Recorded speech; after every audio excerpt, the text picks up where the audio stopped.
Ici, nous sommes à la Molière, un peu au nord du bourg de Cailleux-sur-Mer, sur la zone d'extraction de la société Silmer. On prélève ici des galets d'une qualité exceptionnelle, très riches en silice pur. Si l'État a accordé une autorisation d'exploitation pour cette zone, ce n'est pas par hasard.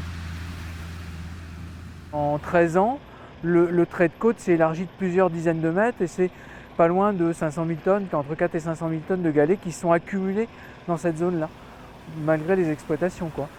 L'accumulation, on la lit sur cette image. Au fil du temps, les galets se sont déposés là par bandes successives. La terre gagne de la place sur la mer. Pour mieux comprendre le circuit des galets, au départ il s'agit de silex, coincés entre les couches de craie des falaises qui se trouvent au sud de Cailleux-sur-Mer. Les falaises s'éboulent et libèrent les silex. Poussés par les courants, ils remontent vers le nord et s'arrêtent à la Molière, bloqués par une force perpendiculaire, celle du fleuve Somme. Entre les deux, il y a des zones plus fragiles où les galets ne s'arrêtent pas, ou peu.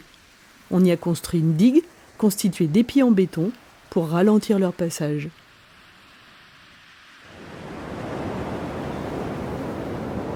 Quand la mer est furieuse, quand les coefficients de marée sont élevés et que les vents sont forts et viennent de l'ouest, les vagues s'invitent parfois au-dessus de la digue. Derrière, il y a des terres agricoles, des habitations, une activité économique qu'il faut protéger. Alors, pour une plus grande efficacité, on recharge régulièrement la digue et les casiers en galets. Les casiers, ce sont ces grands espaces situés entre deux épis. Un rechargement d'autant plus indispensable que des ouvrages portuaires situés plus au sud limitent l'arrivée naturelle des galets. Mais revenons à Silmer. En échange de l'autorisation d'exploitation de la carrière sur la côte, à la Molière, l'État impose une contrepartie, la restitution. On va reprendre, nous, des galets dans les carrières terrestres.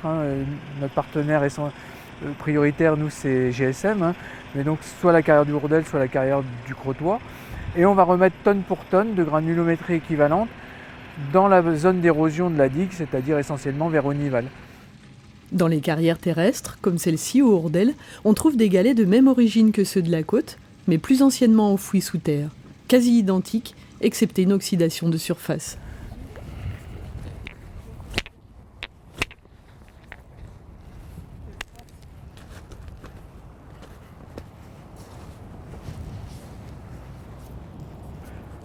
Un beau galet, un galet oxydé en surface et bleu à l'intérieur.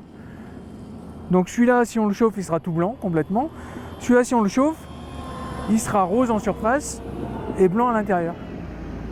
Et c'est cette couche d'oxydation qu'on ne veut pas. Donc même ici, on en retrouve quand même quelques-uns, mais les galets de carrière, ils sont essentiellement comme ça. Donc les galets qu'on va avoir remis à Onival,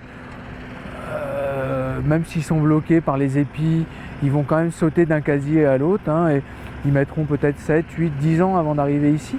Mais c'est cette couche d'impureté qu'on retrouve autour des galets dans ces carrières terrestres. Cette couche d'impureté, à force d'être roulée comme ça tous les jours par la mer, cette couche d'impureté disparaît et vous retrouvez ici des galets exceptionnellement riches en silice et dénués d'oxyde de fer, ce qu'on cherche. Si elles devaient être achetées, transportées, déversées dans les casiers par la collectivité, les 55 000 tonnes restituées par Silmer coûteraient chaque année 1 million d'euros au service public. Silmer en a la charge. Mais en contrepartie, la société prélève ces galets si purs qui lui permettront de produire à l'usine la cristobalite parfaitement blanche, utilisée ensuite dans la voirie ou le bâtiment pour éclaircir nos routes ou nos peintures.